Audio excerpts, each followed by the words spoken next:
Positive పెట్టేసుకోవాలి, negative పక్కన పెట్టాలి అంతే. సరే, ముఖ్యంగా ప్రభాకర్ గారు మీరంటే నిజంగా ఒక ఎక్స్పెక్ట్, ఎందుకంటే దాన్ని ఇండస్ట్రీలోకి ఇవ్వాలి అనుకునే చాలా తక్కువ మందిలో మీరు ఉన్నారు. Really hats off. దేనికంటే ఒక కొణిదెల ఫ్యామిలీ తీసుకోండి, మెగాస్టార్ ఫ్యామిలీ, లేకపోతే నందమూరి ఫ్యామిలీ తీసుకోండి, దగ్గుబాటి, ఇట్లా అన్ని ఫ్యామిలీస్ తీసుకుంటే వాళ్ళ ఫ్యామిలీస్ ఒకళ్ళు కాదు, ఒక ఇంట్లో పనిచేసే 10 నుంచి 15 మంది సినిమా ఇండస్ట్రీ కోసమే పనిచేస్తున్నారు. అందుకని నిజంగా మిమ్మల్ని అభినందిస్తున్నాం first time. At the same time ఈ యాటిట్యూడ్ స్టార్తోని డబ్బులు పెట్టి ఎంత రిస్క్ ఇప్పుడున్న పరిస్థితుల్లో సినిమా థియేటర్కి రప్పించడం అనేది చాలా కష్టమైన పరిస్థితి. ఈ పరిస్థితుల్లో మీ అబ్బాయిని చూసి ఎవరు థియేటర్కి వస్తారు, ఎందుకు వస్తారు? ప్రభాకర్ గారే మాట్లాడతారు, నేను నీతో మాట్లాడతాను. సినిమా తీయడం గురించి అంటే డబ్బులు, ఇక్కడ సంపాదించిన డబ్బులు ఇక్కడ పెట్టడం అని కాదన్నా. నేను ఈ సినిమా తీయాలి, మా అబ్బాయితో ఈ సినిమా తీయాలనుకున్నాక నిజంగా నా దగ్గర డబ్బులు లేకపోతే అప్పు చేసేనే తీసేవాడిని. ఇండస్ట్రీలో సంపాదించిన డబ్బులు లేకపోయినా తీసేవాడిని, తీయాలని డిసైడ్ అయిపోయినా. ఎందుకంటే నేను మొట్టమొదటిగా సీరియల్ ప్రొడ్యూస్ చేసినప్పుడు నేను ఇక్కడ ఏం సంపాదించలేదు. నా కార్ అమ్మి సీరియల్ స్టార్ట్ చేసిన, అది చాలకపోతే ఫ్రెండ్స్ దగ్గర తీసుకొని స్టార్ట్ చేసిన. అలా డబ్బులు బయట నుంచి కూడా తెచ్చిపెట్టిన, ఇప్పుడు కూడా బయట నుంచి తెచ్చి పెట్టేవాడిని డెఫినెట్గా. సో టాలెంట్ ఉంది, అది నేను జనాలకు తీసుకెళ్ళాలి, అప్పుడే నా బిడ్డ ఫ్యూచర్ బాగుంటుందని డిసైడ్. ఒకటి, నేను సినిమాల్లో నా ఫ్యామిలీ ప్రాబ్లమ్స్ అవ్వచ్చు, నా లైఫ్ స్టైల్ అవ్వచ్చు, నేను సినిమాల్లో ప్రభువన్న నన్ను దాసరి గారి దగ్గర హీరోని చేస్తే 100 రోజులు నడిచింది cinema, super hit. Operation Duryodhana చూసి గురువు గారు చాలా బాగా చేశారని చెప్పి తను తీసుకెళ్ళి పరిచయం చేస్తే గురువు గారు నన్ను హీరోని చేశారు. అది సూపర్ హిట్ అయిన తర్వాత కూడా నేను సినిమాలో ఎక్కువ కంటిన్యూ అవ్వలేకపోవడానికి కారణం నా బిహేవియర్ కాదు, అది కాదు, నా టైం. నేను ఎక్కువ కమిట్మెంట్స్ పెట్టుకున్నా టీవీలో. ఎందుకంటే నాకు ముందు డబ్బులు కావాలి, నా బిడ్డలు చదువుకోవాలి, నేను రెంట్లు కట్టుకోవాలి, ఫ్యూచర్. అలాంటి పరిస్థితి నాది. వాడికి అది లేదు కాబట్టి నేను కొంత కోఆపరేట్ చేస్తే టాలెంట్ ఉంది, ముందుకెళ్తాడని ధైర్యంగా తీశాను. సినిమా ఎందుకు చూడాలి అంటే, మీరు అసలు ఏం చేశాడో చూడకుండానే చాలా మంది చాలా ఇదన్నారు.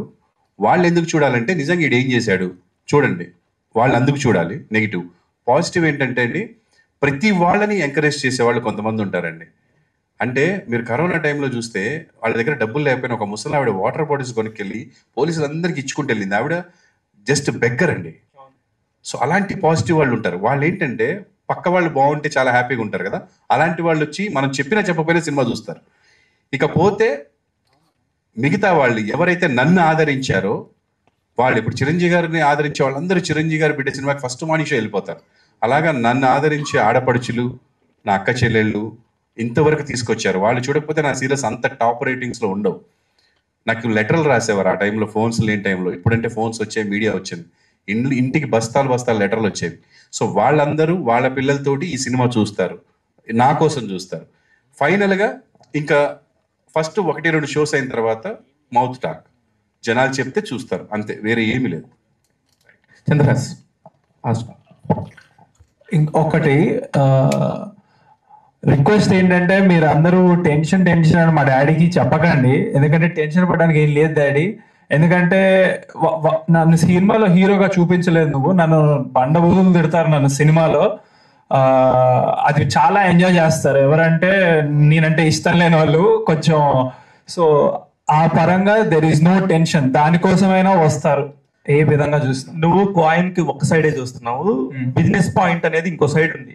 నువ్వు ఒక ఆర్టిస్ట్ గానే నీ పర్ఫార్మెన్స్ గురించి నీకు తెలుసు, కానీ నేను మాట్లాడిన టాపిక్ ఆయనకే తెలుసు, ప్రేక్షకులకు తెలుసు, అది తెలియదు మీకు. ఓకే, దాని గురించి పక్కన పెడదాం. తెలుసు అని నేను అనుకుంటాను, కానీ అది రియాలిటీలోకి రాదు. రియాలిటీ వేరు, మనం అక్కడ కూర్చొని మాట్లాడే my reality is my reality, మీ రియాలిటీ మీ రియాలిటీ ఆఫ్ కోర్స్.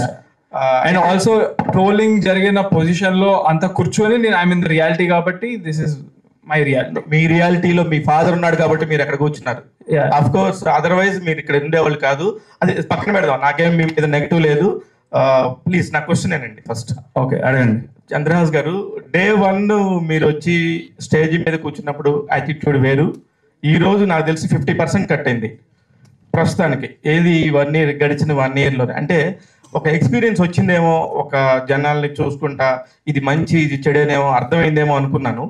ఇకపోతే నిన్న మీ సాంగ్ చూసినప్పుడు రియల్లీ అప్రిషియేట్ యూ 100%. అబ్బా ఎంత బాగా చేస్తున్నాడు అని నేను నిజంగా 5-6 సార్లు చూసాను ఆ సాంగ్ని. కాకపోతే ఇప్పుడు ఇవన్నీ ఇంకా తగ్గించుకోవాలి, ఇప్పుడు నేను మాట్లాడుతుంటే నెక్స్ట్ నేను మాట్లాడే మాట కరెక్టా కాదా అని చెప్పి నేను ఫీల్ అవుతా, ఆలోచిస్తా మాట్లాడతా.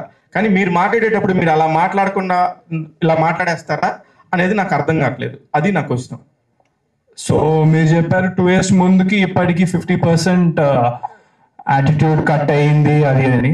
అది మీ ఒపీనియన్, అది మళ్ళా చూసుకుంటే అది మీ ఒపీనియన్. నా రియాలిటీ నాది ఏంటంటే, అప్పుడు ఎలా ఉన్నానో ఇప్పుడు కూడా same to same, no difference. ఆ రోజు చైర్ వేరేలా ఉంది, ఈ రోజు చైర్ వేరేలా ఉంది. సో దాని మీద కంఫర్ట్ ఒకలాగా ఉంది, ఈ రోజు ఈ చైర్ మీద కంఫర్ట్ ఒకలాగా ఉంది. అదే చైర్ వస్తే 100% నేను మళ్ళీ అలాగే కూర్చుంటా. అండ్ నిల్చునే విషయానికి వస్తే నేను మొన్న స్పీచ్ లో కూడా చెప్పాను, if I could time travel I would అలాగే నిల్చుంటా, అలాగే మాట్లాడతా, because it all came from my heart. ఇప్పుడు మాట్లాడుతుందైనా అండ్ మీరు అన్నట్టు 100% నేను ఆలోచిస్తా, విచ్ మేక్ సెన్స్, కానీ ఉన్నది ఉన్నట్టుగా చెప్తా. దానికి కొంతమంది హర్ట్ అయితే I really don't know, because నా ఇంటెన్షన్ అయితే హర్ట్ చేయడానికి కాదు ఎవరిని. సో యా, నేను అనుకున్నట్టు చెప్తా, ఆలోచించే చెప్తా. యా. ప్రభాకర్, ఈ with all your career,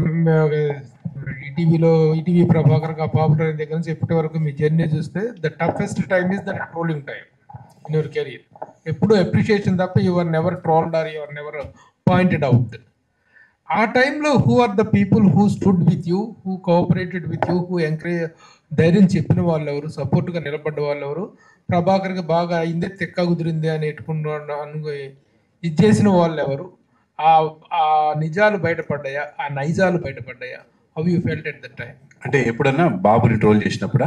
that was the tough time కదా. బాబుని ట్రోల్ చేసినప్పుడు నా దగ్గరికి వచ్చింది మొత్తం పాజిటివే. అంటే ప్రభాకర్ భయపడకు, మీ వాడికి మ్యాటర్ ఉంది, బాగా చేస్తాడు.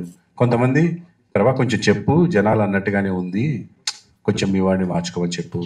ఇప్పుడు నిన్న సాంగ్ చూసిన తర్వాత కూడా one of my well wisher called me from US. Song కుమ్మేశాడా అని, అమ్మ ఇండస్ట్రీలో అసలు ఇలాంటి కొత్త యాక్టర్ ఎవ్వడు లేడు, అసలు ఆ కొంచెం బిహేవియర్ మార్చుకుంటే మీ వాడి ఎవ్వడేం పీకలేడు అన్నాడు. కానీ నాకు అది తెలియట్లే, ఎట్లా మార్చాలి అని. నేను అది మా అబ్బాయికి ప్రతిసారి మళ్ళీ నేను పోస్ట్ చేస్తాను, నాన్న ఇట్లా అంటున్నారు. వాడు అంటాడు, డాడీ నేను ఇంకేం చేయండి డాడీ, ఆర్టిఫిషియల్గా బతకలేం కదా, మనం ఎట్లా దేవుడు ఎలా ఇచ్చాడో అలా బతుకుతాం కదా, నీ ముక్కు బాగాలేదు అని వాడంటే నీ ముక్కు కోసేసుకోలేను కదా అని వాడు మాట్లాడుతున్నాడు. నేనేమంటున్నా అంటే, it will come with experience అన్న. ఇలా ఎక్స్పీరియన్స్లు అవుతూ పోతేనే ఈ జనరేషన్, ఎస్పెషల్లీ మీ ఇంట్లో మా ఇంట్లో కాదు, ఎవరి ఇంట్లో అయినా సరే ఎలా ఉందంటే జనరేషను, అది అక్కడ పెట్టొద్దు అంటే ఇంకా 2 సార్లు పెడతారు. నానా నువ్వు పడతావు అంటే వెళ్ళిపోతారు. పడ్డ తర్వాత సారీ డాడీ పడతా అనుకోలేదు అంటారు. నేనేమంటానంటే, అలానే ఇప్పుడు నా బిడ్డ ఏదో తప్పు చేశాడు అనట్లే, వాళ్ళకి ఎక్స్పీరియన్స్ అయ్యే వరకు. మా జనరేషన్లో అట్లా కాదు, నాన్న చెప్పాడు అనుకోండి వినేవాళ్ళం, వినకపోతే ఒక దెబ్బ వేసేవాడు. ఇప్పుడు కొట్టే పరిస్థితి లేదు, కొడితే కేసే, జైలే. బిడ్డను కొట్టి జైలుకి వెళ్ళడం అంత దురదృష్టం ఇంకోటి ఉండదన్న. ఇప్పుడు పుట్టేదే వాళ్ళు, మనం బతికేదే వాళ్ళ కోసం.